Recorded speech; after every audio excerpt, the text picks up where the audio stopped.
I almost lost her. It's over already. Whoa. Hey, whiz, man. I got nervous because I'm talking to Cody Allen right now. Knocked the camera over. How are you, buddy? What happened? Would you just slip in the swivel chair, or what? Something happened. The computer fell over. I'm going through my webcam. Life's falling apart for me, man. I got nervous. It's Cody Allen, guys. How are you, dude? Thank you for having me. I'm thrilled to be on your podcast. Now, will people see us or will they just hear us? They will see us on YouTube. They will hear us on Spotify and Apple Podcasts. Wow. So they can see that studio behind you, which you've set up. How long did it take you to get that together at the house? We had 5 day laborers and myself, and this was a good, I think 45 minutes, as you can tell in the background. Yeah. So, and dude, let's be honest. If you're listening to this online, this guy's so pro that he's got the whole CMT set behind him, totally trying to show me up. It's ridiculous. I had to. I mean, I do everything, not everything, but a lot of things out of the house now. So like we actually, you can't see this, but there's a mic here. I do the radio stuff here. And then I see if I can turn this around. And then over on the other side of the room, we'll have a dog, first of all. Teddy's down here. Yep. He has got the cone on. Oh, poor guy. I lost you. I lost this guy completely. For two clowns that work in radio, look at us right now. It's burning. I can't hear you. Did you mute yourself? Oh, sorry. There we go. The dog. Dude, there's the dog. How long have you worked in radio? This is the camera. We've got like a full-on setup in this little room. This used to be the guest room in the house. Yeah. And now it's where I work, which is like so many people across the country. Like we've figured out how to like make this happen. So yeah, it's not weird to have a bed and a camera in the same room, is it, JR? Not anymore. Okay. I'm looking right at my bed, so we're good. Yeah. By the way, anybody who's watching on YouTube is probably sick to their stomachs after that little camera escapade. Sorry about that. and no, mine as well, because mine fell over. We muted each other on there. So we do work in broadcasting, ladies and gentlemen. We actually do know what we're doing. What year is this for you in broadcasting, Cody? Oh my God. I think it's year 57. No, come on. Yeah, I think so. I don't even know. I've lost count. I honestly have. I started when I was 15. So did you have the same story where you started out really, really young? 20. Okay, so I was, ever since I can remember, I'm 25 now, so it's been 5 years. 5 years. Yeah. No, I knew early, like, I wanted to be on the radio or I wanted to do television. I thought for a little while I wanted to be like a meteorologist and be a TV guy and tell the weather. And I used to like make these cardboard like weather maps for my parents, and I would like tell them where the frontal system was going and this kind of. And then I discovered, like, I love music. My dad was a huge music fan. So he had like a wall in my parents' bedroom of nothing but vinyl records. And he used to play them all the time, of course. So I was surrounded by music, and I really fell in love with like the idea of the DJs telling the stories behind the songs and the artists. And so I got really captured by radio, and I decided at 15 that I was going to march down to my local radio station and tell them I wanted to be on the radio and see what happened. And sure enough, I got really lucky. The guy who owned the station was also the morning like DJ, like you. And he was so nice to let me in and said, hey, can you, I said, can I start? What can I do? I'll do anything. I'll clean bathrooms. I'll help the DJs with whatever they need. I'll make, copies of whatever. I can work all those things. And he was like, oh, okay, you can work here for the summer. So it started out that simple. I worked for the summer at this little radio station in my hometown in Columbia, South Carolina. And then someone got sick on the weekends, one of the DJs, and they knew I wanted to be on the air. So they called me, and I got to do like the graveyard shift on a like Saturday night, Sunday morning kind of thing. And the rest is history. I love that. There's a lot of broadcasters with that story who, I mean, a lot of successful people in general that just said, I'm going to go for it. I'm going to go knock on someone's door. Or I'm going to knock on a studio's door and see what happens. And then, yeah, the olden days is like, hey, you don't want to get sick because next guy up, it's kind of the Right. next guy was waiting for you. And if they were good, you were in trouble. So I feel the same way now. Don't you feel the same way now about it? I mean, contracts help a little bit. Yeah, that does help. But I do think that there is something that's always a little insecure, especially in our world right now. It's showbiz. you're always like thinking, oh my gosh, am I keeping up? There's always an anxiousness involved with everything you do. And unlike lots of other kinds of work, it all comes down to the last show you did, the last break you did, the last thing you posted anymore. Like, it's all social media related now. So, there's a little bit of that same kind of tension that's always there. Like, this guy's pretty good too. Let's keep going. We got to recreate and reinvent over and over again, because you just never know who's creeping up on you. Absolutely. Yeah. I feel that way too. Sometimes I do feel like that you do build up some equity though, as well. And you hopefully have that with your company or your portfolio, if you want to call it that, of, there's a guy we can depend on and we can do this, and maybe we don't want to start over with somebody else. But then you get to the other side of it, where this guy's just been a pain in the ass for so many years. Who is next? Who do we got next? And you're a guy, Cody, I would say that I've never met anybody that had a bad thing to say about you. Now, I don't know a lot of people, so that might be why. No, I'm just kidding. No, but I've never met a guy or person who's ever said anything bad about you in this business, man or woman in this business, has said anything bad about you.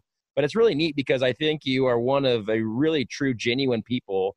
From the first time you and I have interacted, I just felt like someone who's, in this business, you meet people that you just kind of get a vibe that they're looking for something from you, and that's why they're talking to you. And for you, man, it was kind of just a cool hang, and it was just like you were so nice for me to be able to pick your brain about your career, and you're doing this podcast right now as well, but also just you're a real genuine guy, and I think that you should give yourself credit for that, and why you've been so successful in this business with CMT, with After Midnight, with Cody Allen. I mean, I feel like good guys don't always finish last, man. You really are a genuine dude. I appreciate that. That means a ton to me. I think it comes from, like I said, I grew up in South Carolina. I really didn't have a whole lot growing up. My parents, they raised us in a house where we were definitely, I didn't know till later on that we had no money, but because they always treated life. That's good parents. Yeah, it's good parents. We were rich and in love, and they gave us, almost anything they could. And I never had a moment where I thought we don't have anything. I got, my first like boombox jam box back in the day with the double cassette player. Hey now. That was probably one of the best gifts I ever got on a Christmas morning. But I never had a moment where I wanted. I always felt like I lived. My parents raised us in sort of this rich, loving environment. So not having a whole lot makes you appreciate what you do have. I mean, that's obvious. Sounds cliche, but I do think that is part of the reason why I've had to work for everything. So I always like to treat, and look, a lot of people, like I said before, the guy who gave me my first job, I always feel like people have opened the door for me along the way. So whenever someone comes along and like has questions like you, when I met you, like, I'm always like, let me help you. What can I, and that's just who I am. It's just who I am. I don't come to any of this with any pretensions or arrogance. It really is just, I genuinely am trying all the time just to stay humble and be good to the people around me and those I meet. So I hope I know it comes from a really true place. And I hope it means something. I was talking to people earlier today when I was talking about doing this podcast. I was like, JR is like the guy from high school everybody loves. Like, you remember that one person who was like funny. He's like got his everything together. He's like the jock who like is super popular with the girls. Oh boy. You're all those things. You're like that all around superstar guy. Oh, and so, and you've always been that way to me, and I love you to death. So I appreciate you saying nice things too. That's sweet. Right back at you. I don't know who the hell you were talking to and why they didn't shut you down immediately when you started saying that, because... No, it's one of my producers earlier. I was like, hey, I'm doing this podcast with JR, who I've known for years, and this is who he is. He's so likable and cool. So I couldn't say no. I appreciate it. Well, we talked about you starting in radio, but tell me how you made your connection with CMT. How did that start? So it's a really good story. I did a lot of radio for years and years. I got my first like big radio job when I was like 23 years old. And I moved to Dallas, Texas. And it was like obviously a major market. You're from California, right? Originally. Yep.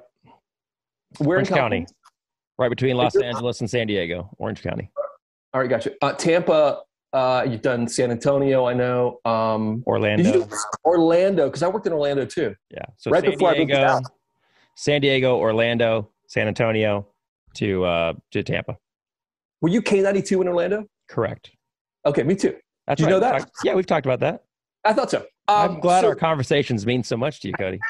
I did remember that though. I remember you were a K92 guy as well. But I did. I got that job, and then within like a year of being at K92, I got discovered by a person in Dallas who brought me onto a station in Dallas, Texas, and it was the third place radio station at the time, third place country radio station at the time in Dallas. And so a lot of people thought I was like making a mistake because it was like, oh gosh, you're going to like a ratings loser. And within a few months, I got moved to the morning show. And Nice. again, I was 23. It was like, what am I doing? I had no idea. I was so naive and stupid and trying to figure out radio at the time. I had pretty good chops, but I did not know how to do a morning show, you know, because like you know, you're the ringmaster if you're the host, and then you have all these characters around you, and how you bring those people in, what those conversations sound like, it is challenging. So figuring that out every single day. And by the way, at 3 a.m, you know, when you're waking up and trying to do that by 5 and be perky and alive for people. So it's challenging, but so fun. So I loved it. Shortly after I arrived there, again, third place country radio station in town, they hired a new program director and moved him in from Atlanta. He was a rock and roll pop guy. And so we all thought the format was changing. So we had no idea who this person was. Turns out he said, we're going to keep country music as the station's format. And I was one of the only guys they kept around. There were a couple others. But for the most part, he fired the whole staff, but kept it country, renamed the station The Wolf, 99.5 The Wolf in Dallas, Fort Worth, Texas. And of course, it went on to be like a legendary branded, big-time country music station, soon to be number one in the market, and still is 20 years later. So I was very lucky to be like a founding member of that crew and to learn lots and lots of stuff from a brilliant guy named Brian Phillips, who was that PD they moved in from Atlanta to revamp the whole thing. Brian later went to CMT.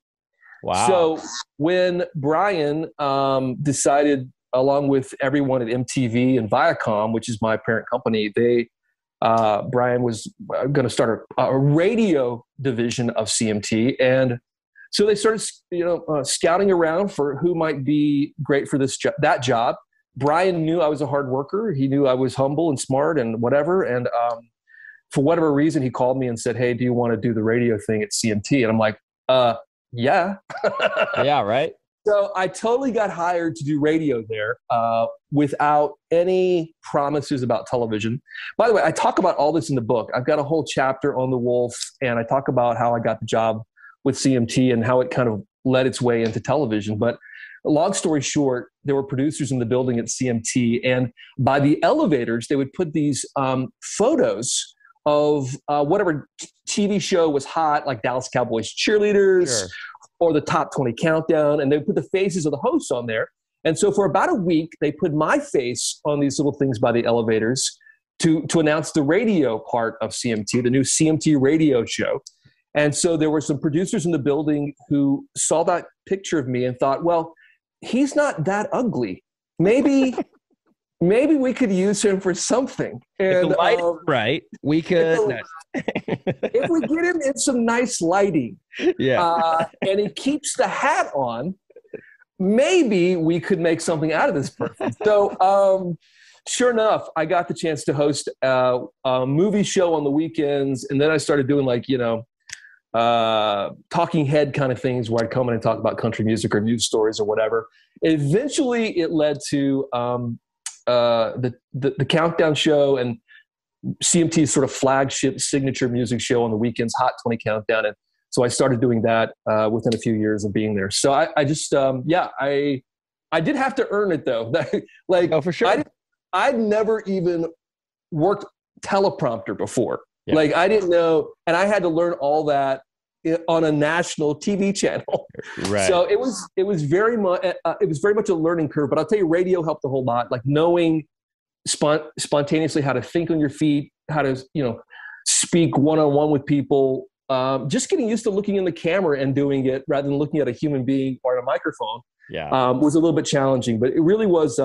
It kind of happened organically, to be honest with you. And I'm proud it happened the way it did because the bosses there, they didn't like say, "Oh, you're going to do radio and you're going to do TV." They were like, "No, you're doing radio and just focus on that." And then the other stuff just kind of happened naturally. So I was happy it happened that way, and not just some like, "Hey, we're going to, bring you in because you look good." In fact, I didn't look good, but they still found a way to make me a star. So it was, that's how it happened. That's great, man. That's a great story too. And I think what you were saying too about how to think on your feet and having the radio background, I'll probably have a newscaster on this podcast at some point, but newscasters, you watch them come off the teleprompter and they are lost. They don't know where to go. With the radio side of it, it's like, well, I was trying to think on my feet already. I don't even want to read this. I'm just getting the sponsor in by reading this teleprompter, Yes. So that's a great asset to come from that direction. I feel like from going from TV to radio, I feel like it's harder from going to radio to TV. Even though everybody in radio kind of wants to go to TV at some point, it's a great skill set to have first. One of the VPs at CMT got hired shortly after I started doing the Countdown show on TV, Hot 20, and he came from Larry King's show, which was, of course, the great talk show host on CNN, and he was Larry King's producer for years and years and years. So he had this mentality because Larry did radio for years before he got on CNN with the suspenders, and the glasses and the whole thing for the full hour. But but nonetheless, so my producer friend who became a VP on now at CMT understood quickly that I had a unique skill set because I'd come from radio and then could transfer that to what we wanted to do on TV. So he got me right away, which was really a blessing. I'm so glad that happened the way it did. And by the way, one of the things that Larry King, who I got to interview years later, partly because my friend at CMT had gotten him in our building, and I said, "Hey, I want to interview Larry when he's here." So he came into my radio studio and we did a little interview. And I used one of the things that he said to me that day in the book as well, because it really stood out to me. He said, "I never learned anything when I was talking." And that struck me as like, oh, okay. It's good to shut up sometimes and listen to people. Because so often with TV, radio personalities, it's all about us. And even in social media these days, there's so much chaotic chatter and people everywhere coming at you, like, listen to me, hear me. It really struck me that we need to take some time and listen to each other a little more often, hear each other's stories, connect, find empathy. And that's really one of the themes of the book that I keep coming back to, is that, hey, listening's been a huge part of my life. It's helped me when I've stopped long enough to listen to people around me, but also to my own self, to my own heart, eventually, because we got to listen to ourselves and our own intuition at times to sort of get directions and navigate, and find our own little North Star. Right. And so that became really a huge theme of the book: stopping long enough, shutting up long enough to hear someone. Right. Here's the Thing is the name of the book. Comes out October 19th. That's correct, right? And actually, we moved the date back to November 9th. You wouldn't believe this, but that's actually better for me. So perfect. Okay, good. Okay. I knew you were busy around the 19th. Of October, so, but they moved it back because of COVID, like all the production publication things happening. I mean, HarperCollins is like a huge book publishing company. Right. And many of their books have had to be moved back, including mine. But I called up the HarperCollins, president person. I said, "Do you need me to bring over a printer cartridge just to print the books up?" And that's literally what I thought. Like, why is there, it's COVID, right. I guess is the problem. So anyway, it's moved back to November 9th, but you can pre-order now. All right. Yeah. So I saw it on there. Here's the thing. I talked about it before you came on with me too. So we'll be plugging that. It's funny that you say that of listening, is because, and people that may be listening to their young broadcasters or whatever, you get some of your best stuff by shutting up, because let's talk about interviewing a country artist. You get a country artist out of their shell where they're not just hearing the same questions over and over, and you get something from them that can take you down a completely different route on where you thought maybe you never would go. with an interview. And I have found that that is some of my best interviews where I just really heard what they had to say and wasn't like, okay, I'm talking to Garth Brooks. I got my next question. I got to ask this person. So, but he might say something like, oh, I didn't know he thought that way, or I didn't know he thought about that artist or whatever. So let's talk about that.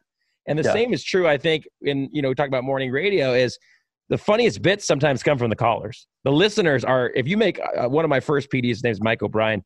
He said, make the listener the star, and then the caller the star. If someone's taking the time to call into your show, you get to talk all the time. Shut up.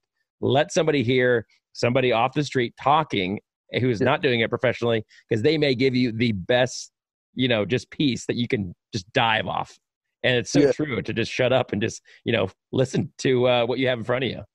Yeah, absolutely. I mean, I always tell people, like, I want to be like prepared for every interview to the point where, I have a card or there are bullet points of things that I think we want to talk about, but you want to be so prepared that you can let the conversation go any direction. And you're absolutely right. Sometimes the best stuff is stuff you had not planned. It's like, whoa, let's stop and talk about that a little more. And that comes from just being a good listener and then following up on whatever that person is talking about. Yeah. There countless times probably in your interviews over the years, you've experienced that, and I have too. Now, the opposite side of that is there's artists out there that you got to pull something out of, and it takes a long time, even if they're shy or if they too cool or whatever. And it's like, thank God for those bullet points, because we would have been here a long time. Yeah. So it's about making someone human at the end of the day too. Like I have found, even in the most difficult situations, our interviews with an artist, how do I make, like Toby Keith is he's a great guy. Over the years, I've gotten to know him much better than I did that first interview, because the first interview was a little bit bumpy, and I'm like, he's so intimidating. He really is like this bigger than life, big dog kind of character. And it's like, how do you break through that a little bit? Just show a little humanness. And I found that the way to do that with Toby was his kids. We started talking about football and how his son was playing ball and how he got taught by his dad how to play ball. You look for something human and then try to hit that, and that lets them know that you care about more than just, the latest album, because they're getting asked like that all the time. And by the way, relating to them by sharing your own stories is kind of good too. I've always found that to be helpful. Not to make it all about you necessarily, but to relate on a human level makes, I think, someone feel comfortable that they can tell you more. Well, I'll give you the example. I'll give you my example of Toby Keith. It was Trace Atkins. I've probably interviewed him 3 times. Not only is his voice intimidating, he is a giant human being. And people who have not met him in person, he literally is 6'6", I think. Yeah. He's got to be, right? Right. No, he's a big dude. So here's where we broke through. He tells me that he enjoys watching my 600-pound life during dinner. That was our jumping point. So then I go, hold the line. I don't care about your song. I don't care about anything. You eat and you watch my 600-pound life. How does that work? I don't know, man. It just comes on TV. I find it entertaining. I thought that is so ironic and hilarious at the same time. And I never would have got that if I didn't ask him, man, what's Trace Atkins do when he's sitting on the couch or whatever? Because, it is fascinating, because you see these guys that, you joked before we jumped on here, let me put my radio voice on, and everybody goes, let me hear my radio voice. It's like, this is how we talk. And you think to these stars, you're like, are these guys just, sometimes their answers are so corporate or canned or perfect, whatever. And that's because they're protecting themselves and they're promoting what they need to promote. And they've got a lot of people in their ears. But you get an answer like that and you get someone out of their shell and make them a human, like you talked about. It's like, that's awesome to think of Trace Atkins, 6'6", with the deepest voice, and these hardcore dude with big old boots sitting there watching my 600-pound life. It was fantastic. I love it. I love Trace, actually. Trace and Toby, they're very similar that way, I feel. And it's interesting because they always request me now for interviews. Like Trace will go out of his way to make sure I'm the guy on CMT he's talking to. Like we did a thing in Florida here a couple months ago with Trace down at one of the bases, Air Force Base outside of Pensacola. And and we did a great like day with the troops and did a lunch and then interviewed all kinds of men and women who serve our country and got to do some really cool things there on the base, driving like a little Humvee thing and go inside one of the flight simulators. So a lot of really cool stuff. Yeah. And I'll never forget just, the genuine sort of connection we've made as friends over the years, even though we are starkly different people. Right. And let that be a lesson also that we don't have to agree on everything. We don't have to, see eye to eye on every issue, particularly political these days, because everything is so polarized politically. And by the way, we can be, living different lives and also find a connection that works, because I like his music. I like him as a person. Right. So finding that similarity, that commonality instead of that difference, I think is one of the secrets as well, because we could spend all day talking about differences, but never realizing we probably have more in common than we have that is different.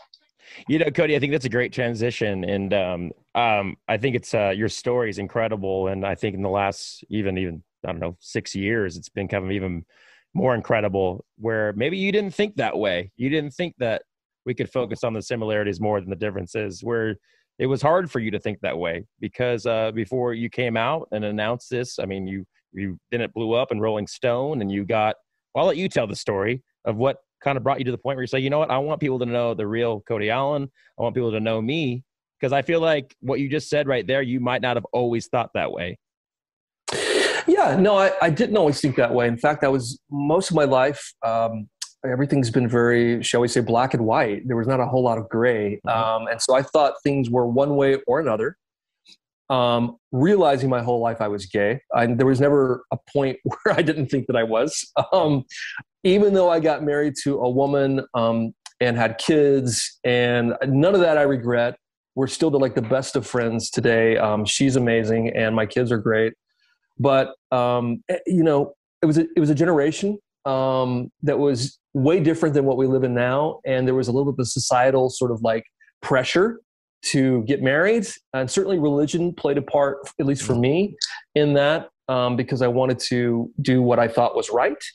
And yet over the years, I became really down and sort of this happy-go-lucky guy on television that had this secret that he was always keeping. And I also felt like I was lying all the time, that I wasn't being like an honest man. I always believed that I needed to be a person of integrity. And when you're keeping a secret, like being gay or whatever, I think that you constantly feel like you're having to fake it. And that's no way to live. And so once I started to figure out that something had to change, that I was not happy with where I was, I started to sort of unravel the onion. I talked to my ex and told her, and again, I go through all this in the book, so if people want to read more about it, they can. I'll just make it quick for you. But we started working on what to do about my problem at the time, which, by the way, most of my life saying the word gay was really, I'd never wanted to say it. It was like a bad word, and it just kind of made me feel yuck. Now I wear it as a badge of honor, because it's totally 100% authentically me. And whether people agree or disagree on the topic, at least, I'm being completely real with you. Right. There's nothing that I did to cause this. I don't believe being gay is a choice. And why would you choose it? Now I would choose it because it feels good to live your life and be real. But it was an evolution that I had to come to, not necessarily a revolution. It was sort of evolved. And so going back to your question, which was about that moment and coming out, it was really scary, to be honest with you. But I knew that I knew that I had to let it off my chest, that I had to let it go. And I knew there were probably a lot of people who I might be able to affect positively if I said and told the truth. And so I did. And that was 2017. Got lots of great feedback and input and reactions from the country music world, which was awesome. Were you surprised by that? Yeah.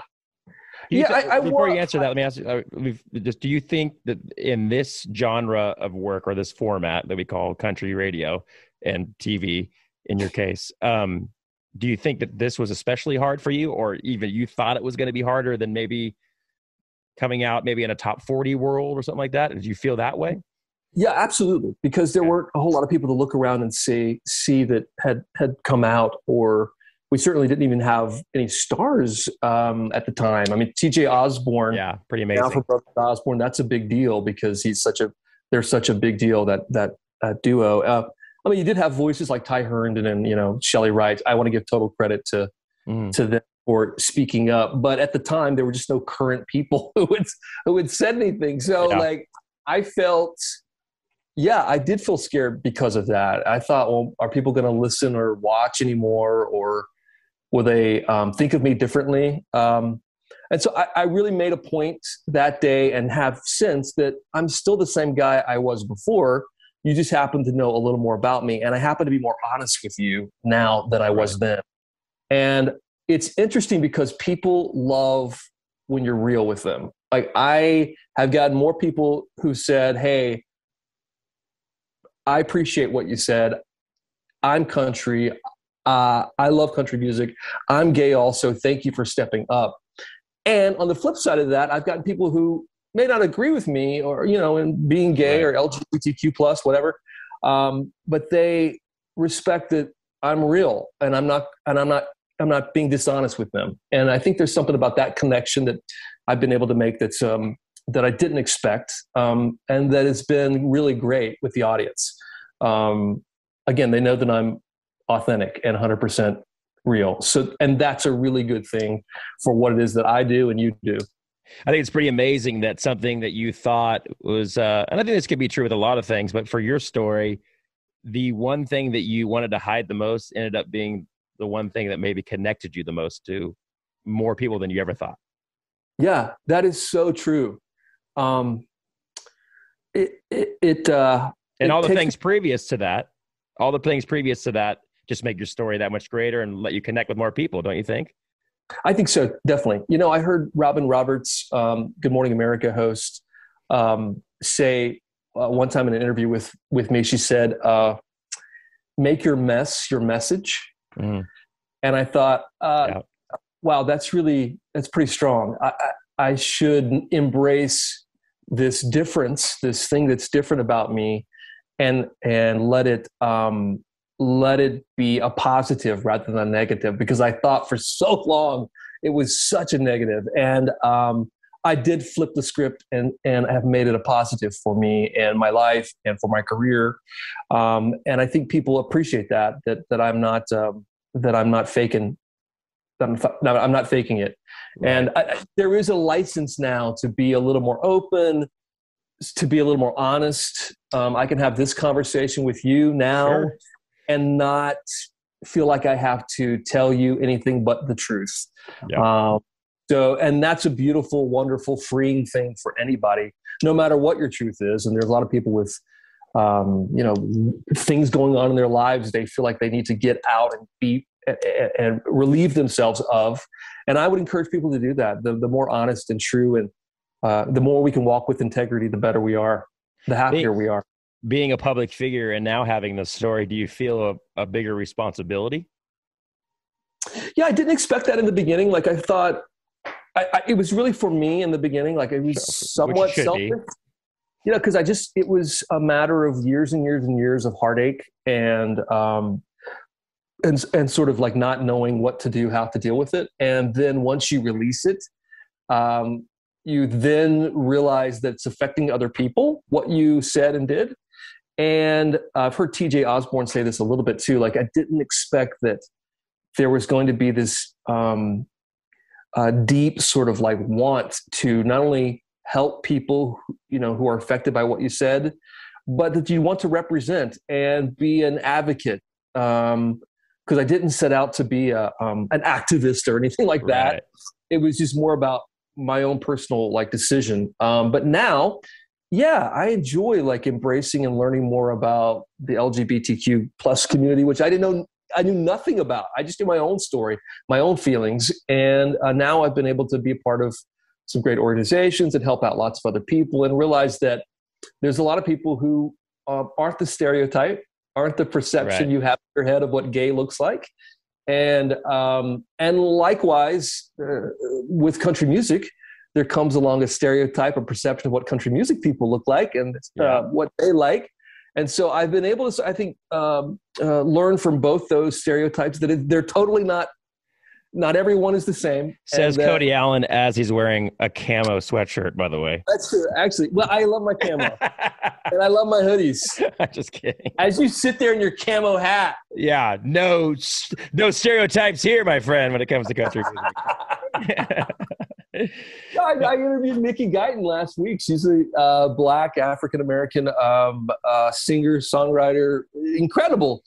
Like, and to hear her story or Jimmy Allen's story, you know, it's like I can relate somewhat to some of that when you're different and in a format or industry that is thought to be all sameness, you do stand out when you speak up. And I think it's a wonderful thing. I think it's what makes country music great also, is that we can have guys like you and I who enjoy our camo, but there are lots of other people who can be different. And that variety, that mix of different people is, I think, a beautiful thing.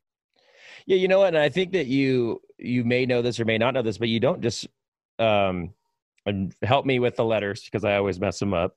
LGBTQ plus. You got it. There's a plus at the end now, so I just want to make sure I got that. I don't want to be offensive. I don't want to be offensive by any means. But you know, not just that community, but me in general, and as a straight male, you've opened my eyes to, you know, that community of oh my gosh, we do have a lot of similarities. I didn't know, and that was my ignorance. I didn't know. I didn't take the time to think about it. But you and I connecting through radio and stuff like that, and getting to know, and I'm not going to pretend I know everything about your life, but getting to know you on a personal level where you and I talk like this, and it's great. And it's like, dude, I want to hang out with that guy all the time. He's a great dude. I think I might've been a little scared of that community before. And I think that you are not just helping out people of part of that community, but you're helping people like me as well understand that, you know. Yeah. I hope I'm articulating that correctly. I just, you know where I'm coming from on this. Absolutely. And so we're going to the gay club when you come to Nashville next time. Which, by the way, I'm down. I don't want to buy drinks. This sounds awesome. We'll go to a drag show. I actually knew nothing about any of that. I had never been to a gay club. I'd never been to a drag show or anything, again, related to being gay, except I knew that I was, until I came out. And so afterwards, I got to experience all those things for the first time. Right. And, you know, you realize, again, that there's commonalities there, that we're all kind of the same, and that gay doesn't look all the ways that you think it does or act all the ways that you think it does, that there's a variety everywhere in every sort of tribe. And that is true in our community as it is in country music. Well, you're an inspiration for sure, man. I know you've inspired a lot of people, and you know we get to see the tweets too of people tweeting at you and all the love that you've seen from the country community and people probably that we've been struggling with it for a long time, like you are. So that's got to be definitely rewarding. Yeah, it's awesome. So Cody Allen, now established, has a great story. He has a book coming out. Here's the Thing, comes out November 9th. We never know. That may be pushed back for some other reason. No, it's coming out November 9th. Yes. Yeah. Pre-order now. If not, it will be coming out on Book on Tape, read by Cody Allen. Yeah, I did the audiobook, which was a whole different, crazy experience. Did you really? Yeah, I did the audiobook. Oh, man. You can order me telling you all the stories, me reading it for you word for word if you want, or get the paper, version, whatever you prefer. But yeah, it took me 3 days of being locked in the studio with bad air conditioning. By the way, it was in the middle of summer back in July, and because they don't want the AC on in the little studio room, right? Because it makes white noise behind you. So they're like, okay, we gotta shut it off for a little while you're doing this. So it was a blistering hot experience. when you listen, just picture me in like 85-degree studio reading to you. But no, it was really fun. And I'll tell you that it was really harder than I thought because I'm used to talking on a microphone, so I thought it would be easy. But when you're reliving some of those stories as you're reading them, I got emotional, and it was very there's a lot of ups and downs. I do tell all these emotional things I've just shared with you, but I also, I've had a lot of really fun memories and country music adventures over the years that have opened my eyes to, things I never would have thought I would have ever experienced, from taking a cold ice bath with Dierks Bentley to meeting Garth Brooks for the first time. I tell that story, which was like an out of this world experience as well. Everything from Blake Shelton, Carrie Underwood, all these stars I tell stories about in the book. I got to pick up a couple of names here. Hold on. Sorry. Okay. Sorry, there's a couple of names you just dropped there. My goodness. I've been lucky. To meet all these people and have, like, Keith Urban. He wrote the foreword for the book. I saw that. Yeah. Which I can't even believe. I mean, how's that come about? I literally called. I mean, I went the right way. I called his people first. Keith and I have gotten close over the years, and he's one of the first stars or artist friends that I really came out to. And he was so incredible in that moment. I tell this whole story in the book.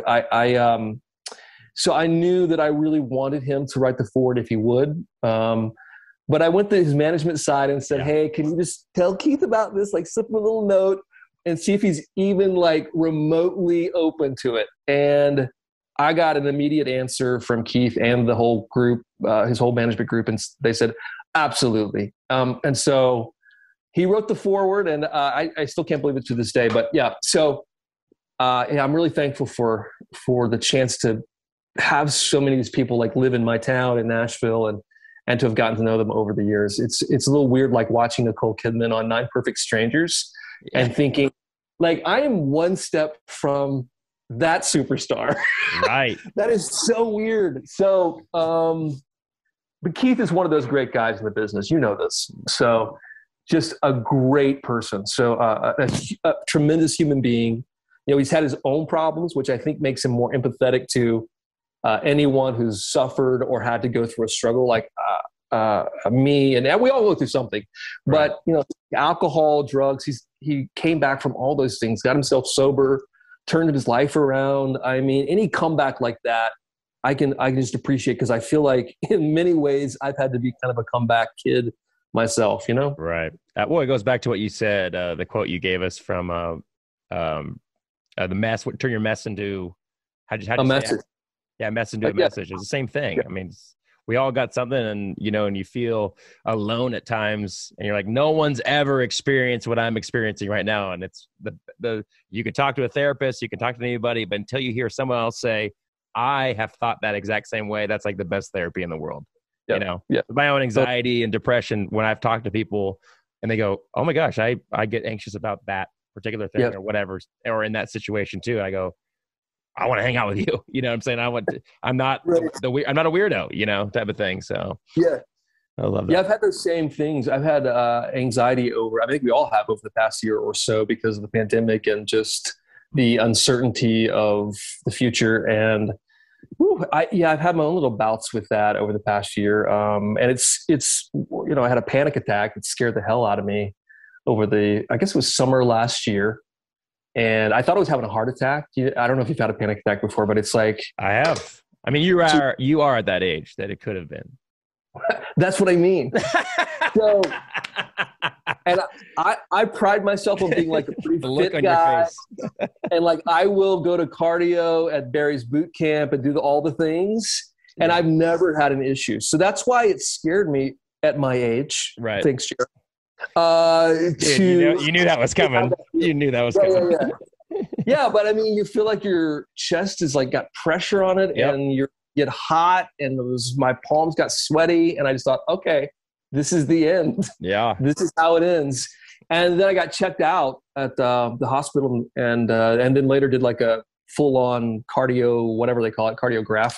Right.